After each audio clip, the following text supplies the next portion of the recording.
all of you. Happy Friday. Welcome to our weekly privacy chat. For those who haven't joined us before, once a week, we grab a couple of interesting people, an interesting topic, and have an informal conversation.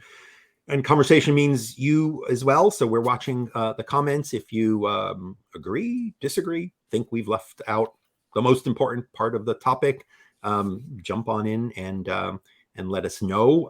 A quick heads up that next week we're speaking to a leading data protection authority about the assessment they did of global data transfers. And they actually assessed every country in the world, not just US, EU, and that sort of thing. And guess what? Lots of folks are red who you might not expect. Others are yellow.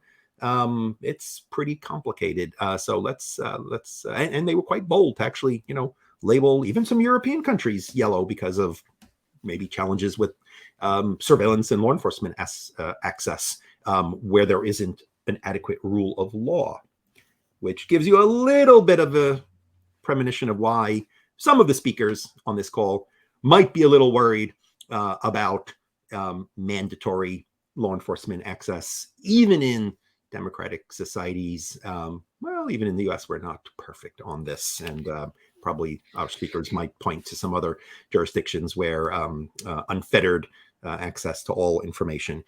But let me start with a happy Earth Day, first of all. I think it's tomorrow. We were debating. Who knows? Somebody here know? We're celebrating at FPF. Today, we have a picnic with the staff and their furry friends in the park. And that's how we'll be commemorating. So before we went live, we were chatting, and I thought for sure there's no connection between Earth Day and encryption, right? I mean, those are very different things. But Ryan Polk of the Internet Society tells us indeed encryption matters to the Earth. Ryan, why? What's the connection here? Thanks, and I'll try not to hurt myself reaching for this, but with data on the internet, I know a lot of people have been worried recently about how basically the more data that we create, the more data that's sitting in data centers, the more data centers that have to be cooled, and then the more greenhouse gases being released into the earth because of the power taking to cool down that data sitting in data centers. So kind of my connection to encryption there is with end-to-end encryption, it's a lot harder to collect data about the communications being sent across the internet because only the recipient and the sender ever have access to that data. So you have a lot less data that's being collected by companies and then sitting in data centers that has to take power. So end-to-end encryption, it's good for the internet and good for the earth. I think that's a fair point. I think it's a fair point. Maybe Earth Day is a coincidence, but the broader trend of moving for privacy reasons information to on device as opposed to spraying and selling it all across the world, let alone data centers, in sort of the unfettered swapping and trading concerns that people have about digital advertising. If it's kept locked in your device, we have one less thing to worry about. We don't worry about international data transfers if they don't go places, or if they go places perhaps highly secured, we might in some cases even then have those protections. Ryan, what do you do at the Internet Society for our folks? Does everyone know what the Internet Society is? Those of us who are longtime geeks on tech policy do, but some of the more general audience might not be aware. What does the Internet Society do? Sure. So the Internet Society is a nonprofit. We're based all around the world, but we work to help make sure that the internet of the future is secure, private for everyone, and all around the world. So making sure people can connect. What I do at the Internet Society is I'm a director on internet policy here, and I mainly work on the protect side of the house. So I work on making sure that people are safe online, making sure that the internet's secure, making sure that the internet is not brittle and going to break in the future. Awesome. And indeed, some of the ideas people have about protecting in one place sometimes open up bigger problems in others, and that's what we'll get into. Helen is at WhatsApp. I think WhatsApp probably doesn't need an introduction, but give our audience a little bit more about what you do, and maybe a little bit. I mean, everyone knows messaging, but there's actually a lot going on increasingly beyond simply, messaging. When you think about WhatsApp, those who use apps around the world have different views sometimes of, certain apps in the US. Sometimes we primarily use an app for one particular purpose. And then you go elsewhere in the world and you're like, wow, there's actually commerce happening here. There's also money transfers happening here, at lower cost from maybe immigrant families to their folks back home. We all know about sort of these sort of super apps at one extreme, and then very sort of skinny things that only do messaging. What keeps your portfolio of activities at WhatsApp busy? Nice to be here, Jules. So as you say, I'm Helen. I'm Director of Public Policy at WhatsApp for EMEA. So I lead our public policy work across Europe, the Middle East and Africa. As you rightly say, across the world, WhatsApp is used increasingly for people to do business. We've also recently launched our communities feature, which allows people to join the groups that they use on WhatsApp together in intuitive and useful ways. And we're increasingly seeing a lot of innovation around the business messaging space, thinking about payments and seeing both SMEs and larger businesses get on the app and use it as a really useful way to do business and connect with their customers.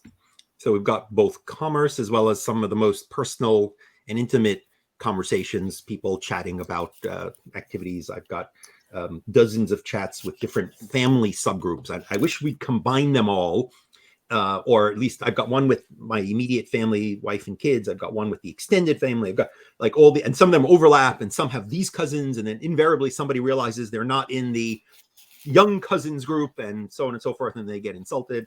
And then, of course, there's always those relatives who think that this is where you share all your political articles that you want everyone to see, and then that's all they do, filling up the feed with that. So anyway, sounds like you could organize your family groups into a community there, Jules, so people could see the groups that they perhaps should be members of but aren't. I think that's what we're going to need. Well, I'm glad to see that evolution. John Verdi, Senior VP of Policy, means a lot of things under his hood, but the reason he's with me here today, in particular, is he helped lead the effort, and I'll ask that we pull it up. When we started thinking a little bit about encryption a couple of years ago, we thought that the debate was very narrow, right? It was all about, can the FBI get into that phone? Or and of course, when there's a big tragedy, we kind of want to be sympathetic to how do we deal with making sure law enforcement can do what it wants to do, subject to all the rules and the oversight and so forth. But what I think we soon realized was the reason that was such a complicated discussion is that we were talking about technology used in such a vast number of ways in daily life.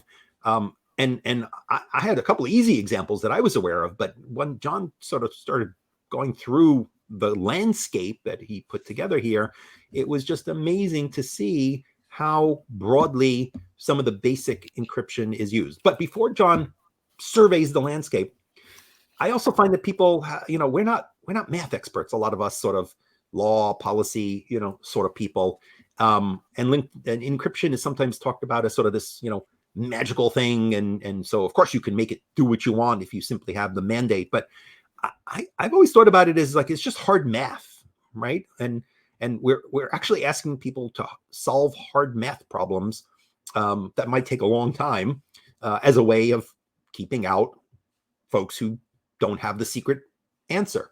John, how do you think about encryption, and then survey us through this landscape here? Sure, absolutely. So Jules, I think your description is exactly right, which is encryption, in my view, does two basic things.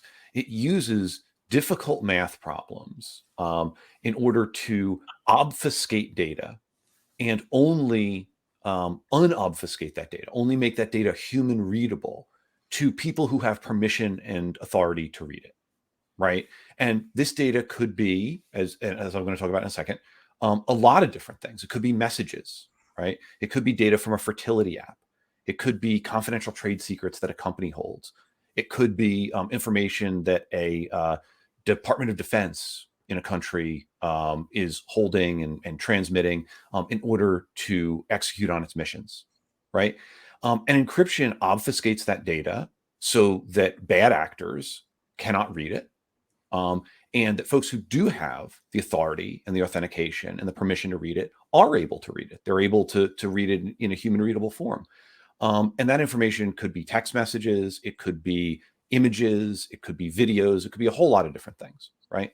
But the other thing that encryption does, and it uses the exact same sort of hard math problems to do this, is it authenticates data. It can demonstrate the provenance and the authenticity of information. So if anybody during the COVID pandemic got a new job and had to submit official documents online to their new employer, you may have used encryption without even knowing it to authenticate your signature on certain documents so that your new employer could understand that it was really you who signed the document, right? If you bought a new home and you engaged in that transaction online, you may have used a digital signature to demonstrate that you were actually the person agreeing to buy or sell property. So it really is those hard math problems that are at the foundation of all these technologies. And Jules, what you point out is that it is the same fundamental technology and implementations of that technology, right, that fuel all these different use cases. And unlike a lot of technologies that we're used to thinking about on the internet, that maybe could be handled in a different way in one context or another, the underlying math that drives encryption is the sort of thing that is either strong or it is not. The implementations of that are either strong or they are not. Whether they are used by criminals to engage in nefarious behavior or whether they're used by average everyday folks, billions of people around the world every day to make a credit card payment online. And pulling those things apart is really hard because the human instinct is to say, we want to regulate the behavior of criminals and we want to promote the use of secure financial transactions instead of insecure financial transactions. And it's really tough when the same underlying technology is powering both those things. Ryan, John said criminals, and obviously that's a major collection of threats around the world. But I wonder whether you might add, it's not just criminals we're worried about. It might be good people, democratically elected, not democratically elected, leaders who have objectives that may not align with yours. Thoughts on sort of, who are we worried about here, and jump in a bit further on some of John's points. So I think one of my colleagues has always said about privacy, it's not that no one has nothing to hide. It's always, who are you hiding it from? You always have something to hide from someone, whether it's hackers or whether it's criminal hackers or foreign enemy nation states if you're a government. And so encryption is one of those things that just allows you to have more trust in the systems that you're using and have more trust in the internet, and allows you to more freely engage with the internet and use it to improve your life or improve your business as well. So for businesses, one of the things that they're worried about are their trade secrets. How can you protect your trade secrets when you're doing business across oceans with your subsidiaries around the world? You have to be able to protect that. And so using end-to-end encryption is an important thing there. Also, we saw recently in the United States just the devastation on foreign policy that these recent leaks had about Ukraine. Protecting those secrets, although you can never really protect against an insider threat like with an end-to-end encryption, if they have access to the end, it's over. But that's still a very important thing to protect against or protect. And for personal use, end-to-end encryption is vitally important for everyone for things like, talking to a doctor online, especially during COVID, or financial transactions, as John said. But for marginalized communities, it's even more important and can actually be more of a life and death situation. So one example I always point to are survivors of domestic violence. There's a lot of hotlines out there that are set up for survivors of domestic violence to get help, that are operating over end-to-end encrypted apps like WhatsApp, for instance. I know there's one in Brazil. And that's vitally important, because if you think about the threat that you're seeing that you have there, who may have access to all of your telephone records. They might have the telephone records in their name, and so they'll be able to see if the person they're abusing is trying to call a hotline. But having something like an end-to-end encrypted communication service, and one that everyone's using, so it doesn't seem too strange, can actually help this person get out of that situation, get the help they need, and potentially, save their life. And the other one I always point to is members of the LGBTQ community. Especially recently around the world, this is a group that's facing more and more threats. And for individuals who are navigating coming out, especially in environments where being a member of the LGBTQ plus community is very dangerous, it's really important to have that trust to be able to communicate and find other members of your community who you might not be able to see in real life, or in your offline world, because they're hiding too. And so it's really important that we think of those cases as well when we think of, how encryption protects us and discussions around the future of encryption. Helen, let's turn to messaging in particular, because that's obviously what WhatsApp is central to, and perhaps one of the big reasons for your activity and concern. Can you help us understand why, when it comes to messaging, encryption is particularly important? Of course. I mean, there's a few reasons. I think, firstly, everyone has the right to private conversations. I think private conversations are a key tenet of our everyday life, and that's true in the digital sphere as it is in the physical world. And we saw this, John, your examples from COVID were exactly right. We saw the importance of that, but it was true before COVID and it's true afterwards. I think the points that Ryan made are also hugely critical. People use private messaging to communicate and share some of their most sensitive and personal information. They share business secrets, they share their banking details, they share private information with doctors, they share information and details about their children, personal photos and videos. And at the same time, we see instances of hacking and identity theft rise significantly. I think in the UK last year, more than 42 million Brits were affected by data breaches. And encryption is a really important tool to make sure that people can share that information and reduce their risk of those sorts of harms. And Ryan, the points you made about how important this is for people, in vulnerable situations, both because of where they live or who they are, is just absolutely a point well made. So for some people, communicating securely over encrypted messaging is just absolutely critical to their safety. And if I may, I just think one final point. There is, in this debate about sort of scanning and encryption, if people don't trust that their private messages and their personal messages are truly private, they won't feel comfortable speaking freely. And I think that's another point that's sometimes sort of lost in these discussions. Well, look, let me put on my hat on behalf of the law enforcement, good law enforcement people of the world, who want to keep kids safe, who want to keep all of us safe, who want to get in because some bad stuff has happened. The proposals are often focused on, well, just that's fine, keep everyone else safe. Create some way, however, that we, with appropriate process and oversight, warrants, judges, can simply get in to do what we need to do. Why can't we solve this with back doors, side doors, special keys for safes that let the government in only? Can you give us a little bit of a flavor of, is it because, like I said, it's math, and so if you create a hard math problem that has a really hard answer that everyone else has to work a long time and can't get in because they don't have 3 years, and we don't have quantum, we'll come back to the challenges quantum computing is going to create, but let's assume until we have the quantum supercomputers breaking our crypto, or better crypto that keeps out the quantum computers. My assumption has always been that, well, if I have one secret answer that really is a good secret answer, and I only give it to, I don't know, all these actors, or what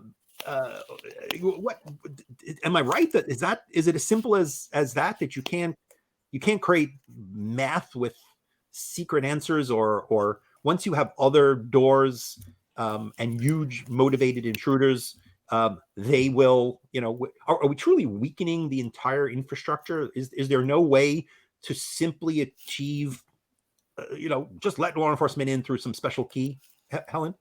I mean, I can start, and I'm happy to pass over Ryan for a bit more of the technical detail, but it's not technically possible to produce access only for the good guys. Building some kind of special access weakens security for everyone. And I think that's one of the concerns we have with the proposals in the UK currently, that it wouldn't just affect a small subset of users, it wouldn't just affect users in the UK, it would affect the security and privacy of everybody globally.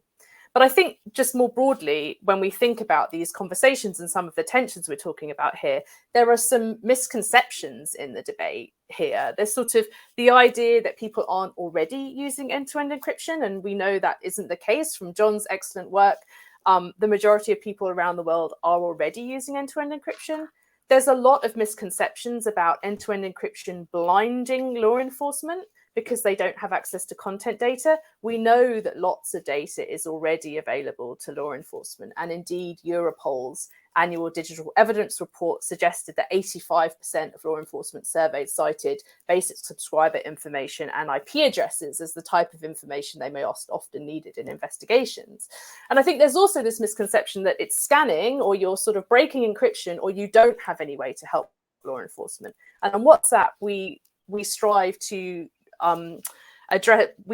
protect users from harm while being world-class on user privacy by preventing abuse through product design, by proactively combating abuse in ways that don't undermine encryption, and by collaborating with outside experts. So I think just those misconceptions have prevented this idea that there's this false dichotomy. And I think moving the debate forward means we really need to tackle those three issues. But Ryan, I'll hand over to you for more of the technical detail. Yeah, sure. I'm happy to jump in here, and that was great, Helen. So I'm going to try and not just repeat everything you said, because that was awesome. But I think the way I look at this is that what law enforcement is asking for is engineering a vulnerability into a product, and there's vulnerabilities in products all the time, security vulnerabilities. That's why we have to have updates. You get updates all the time on your computer for different things or your apps. And that's because you've got the developers who are fixing problems. And sometimes those are major security problems. I know it always comes out in the news, oh, Apple has a major security problem, but don't worry, they updated it. What law enforcement is asking for is a vulnerability that you can't patch away, a vulnerability that you can't update. And these vulnerabilities, like all vulnerabilities, eventually will come out and be used by someone else and not just the law enforcement. Even if law enforcement was using it for 100% what they should be using it for, someone else will find it and do something bad with it. And I think the point, Helen, you made about how more people are using end-to-end encryption than maybe some governments realize is a really good point. I think right now in the global encryption debate, we're kind of seeing the start of a shift where there's so many more services coming out with end-to-end encryption. It's not just the end-to-end encrypted chat apps. And you also are now starting to see some governments actually come out in support of strong end-to-end encryption, especially in Europe, like Germany, the Netherlands, Czech Republic. They've all gone on the record saying we support end-to-end encryption and are against attempts to undermine it. That's something we had never really seen before in this debate, but we're starting to see it now.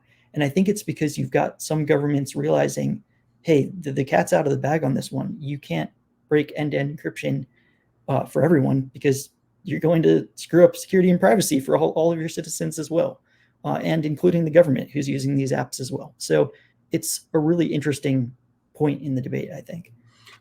When you see the information that ended up on Discord, I think it sends a pretty stark message that even the most intimate secrets, certainly nobody would have liked, the raw intelligence in, some of those files available in public. And big agencies, let alone hundreds of them around the world, being asked to really keep something highly secret. I had security clearance when I served on the privacy advisory committee for the U.S. Department of Homeland Security, and I had to fill out, years and years of very personal information so that a background check could be thoroughly done, because details were being shared with us that were highly confidential. So roommates and social identity numbers and all my family information, my relatives, my kids. Well, the Office of Personnel Management, as many know, was hacked by unknown actors, and well, that data is all out there. So I think keeping secrets secret. I think in today's day and age, we know that's not so. John and Jules, let me just weigh in on two things here. Right, one is the risks that Ryan and Helen flag are not hypothetical risks; these are real risks. If you check out the FPF infographic, if you look at the great work that Ryan and the Internet Society have done, and lots of others in the space have done, there are real world examples of software implementations that had weakened cryptography, that were compromised, and national security was harmed, individuals were harmed, corporations were harmed. There are also examples, there are counterexamples that you can juxtapose, right? And the two that I really like juxtaposing are the Sony Pictures hack, which I think folks may be familiar with from a few years ago in the media, where data, internal communications, pre-release, unreleased movies and films, things like that were breached. And that information was unencrypted. It was stored in the clear, and it just made its way out onto the internet. Approximately contemporaneous to that, Capital One, a major financial institution, had some data breached. All of the underlying data was encrypted. There were essentially few, if any, effects to the individual customers because their information was encrypted. So these are not hypothetical scenarios.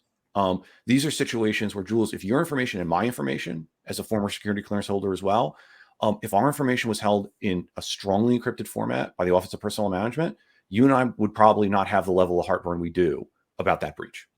Jonathan, Vishnu, others in the comments, flag some of the issues around quantum and the theory that eventually, computing will be broken or encryption will be broken. And obviously there are serious efforts underway to have the post-quantum levels of super strong, encryption. But the concern, frankly, is a lot of that data that is out there already protected now, because although it was accessed and put on the internet or put in the hands of bad actors, they can't get to it because it's encrypted.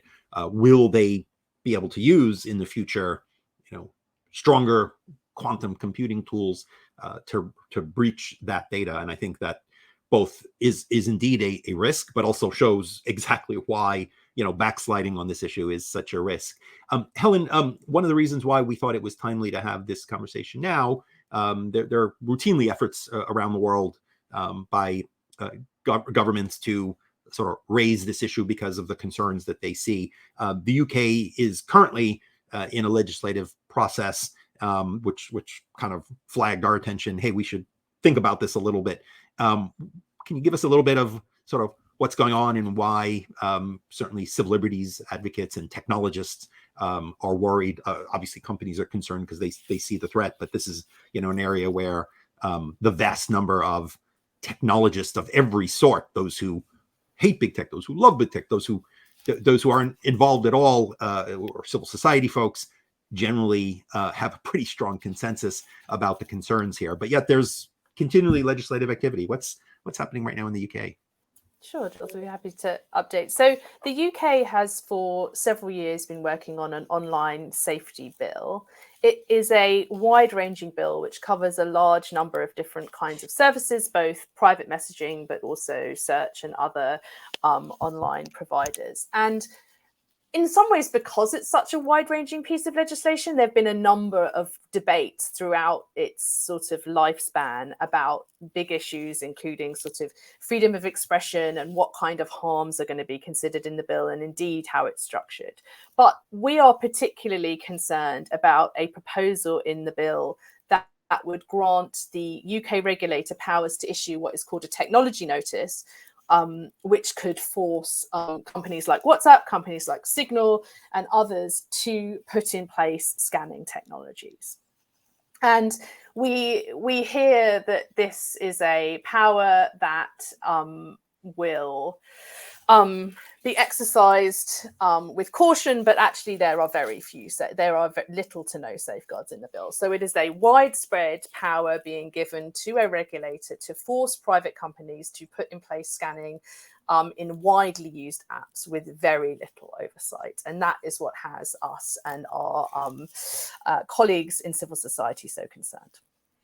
Wow. So one can imagine this technology being used to scan for mentions and criticisms of panda bears in societies where those of us who know the implications of that, well, that gets you arrested in a couple of places in the world. Go do some research if you don't know why we're talking about. Indeed. And the proposals in the UK are bounded around child sexual abuse material, and that is, I think, for very obvious reasons. These are heinous crimes, and companies should rightly be regulated to take action against those harms. And indeed, WhatsApp does do a great deal to make sure users are safe on our service.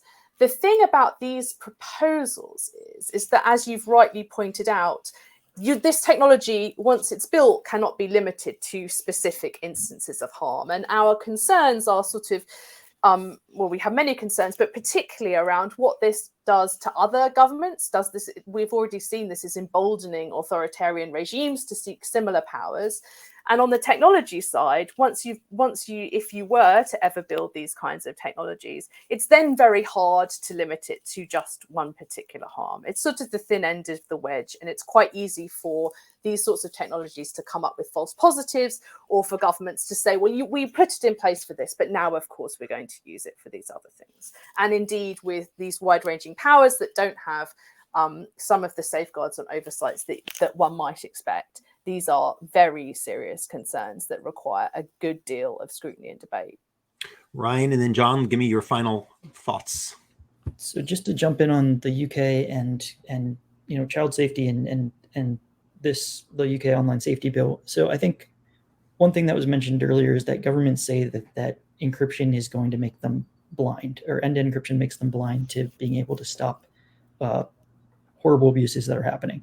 But what we've seen from research is that if encryption is going to make them blind, they're already blind, but they're blind from, as one of my colleagues said, staring into the sun. There is so much data available that is being sent to them already, sent to law enforcement, for instance, that is not being used to actually catch the people that we're trying to catch. And actually, earlier this month, there was a watchdog report that came out in the UK saying that officers have been doing nothing for generally 18 months, despite being aware that children could be abused, because of the reports that they're getting, because they don't have the training or they don't have the resources. And so you have a lot of cases already where there is that data already being sent, but there's not the resources in other places, for instance, in law enforcement, to actually tackle the cases that they're already being sent. And so what it seems like to me is that things like the UK Online Safety Bill are just going to end up not fixing the problem they're trying to fix, because there's other problems in other parts of the system to try and tackle these issues. And instead, you're going to not tackle these problems you're trying to fix, but you're also going to weaken security and privacy for everyone. Meaning that, for instance, children's photos that are being sent between family members that are not child pornography could be taken and used if you break into encrypted systems. There's information that kids send to one another, or communications between family and children that could be used for grooming potentially by predators online. And all of that information is protected right now by encryption. And so when you go ahead and you break encryption to try and fix a problem that it's not actually going to fix, you end up making things a lot worse. So I guess that could be my final point on that. John, your thoughts? Yeah, I think one of the most important things I have learned over the past 5 years or so, working with technologists, child safety experts, and others, is that all of the supporters of strong encryption with whom I have spoken are very much eager to have a nuanced, technically accurate, sophisticated conversation about how to keep kids and adults safe online. And there are a lot of ways we can do that without undermining strong encryption.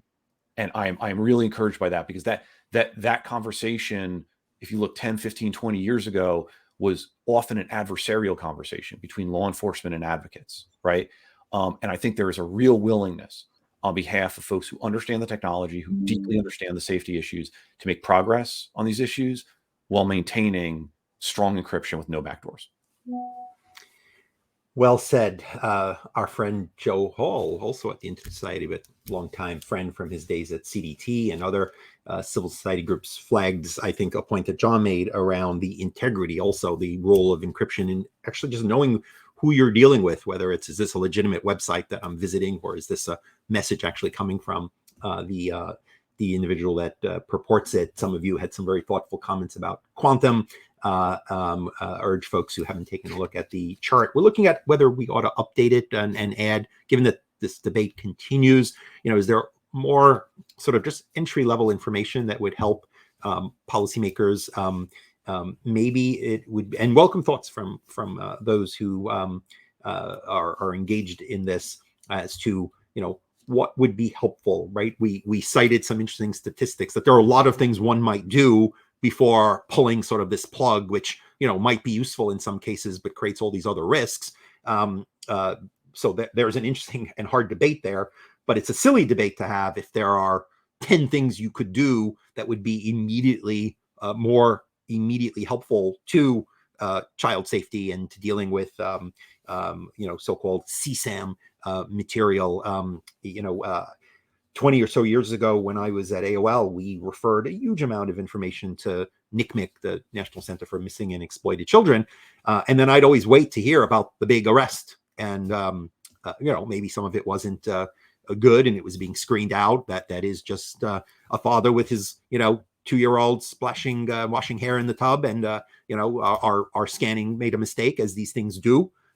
We all think AI is so good, because it is. But anyone who's played with the state-of-the-art AI that is out there for us all to play with now, the large learning models, is quite aware of how really not good it is sometimes. And if at the end of the day, those mistakes by image recognition, machine learning sort of powered tools mean that your information goes to law enforcement, not so great. We've already seen publicized cases of, people who, they were cleared, but wow, the legal expense and the risk of jail and arrest and all of that goes along with clearing yourself once law enforcement thinks that you are perhaps a person of interest on a serious crime. Don't wish that on my worst enemy. But maybe it'll be useful to sort of make a little bit more visible the sort of top 5 things one might do that aren't yet being done.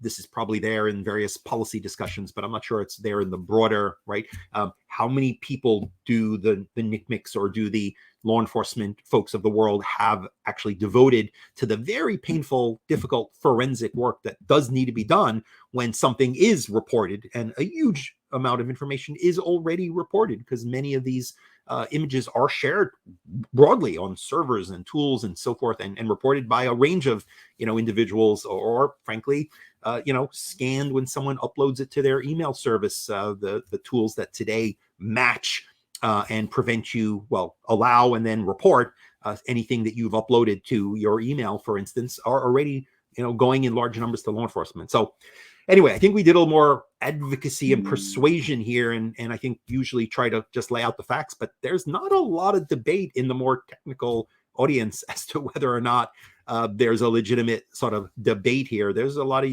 consensus. I think I even heard that the NSA has been on record, the people who really kind of know a little bit about this stuff, about the risks at the end of the day versus the opportunity, as people who certainly have interest in both security of our information, as well as maybe all too often ways to access. But let me thank Helen Charles at WhatsApp, Ryan Polk at the Internet Society, John Verdi at FPF.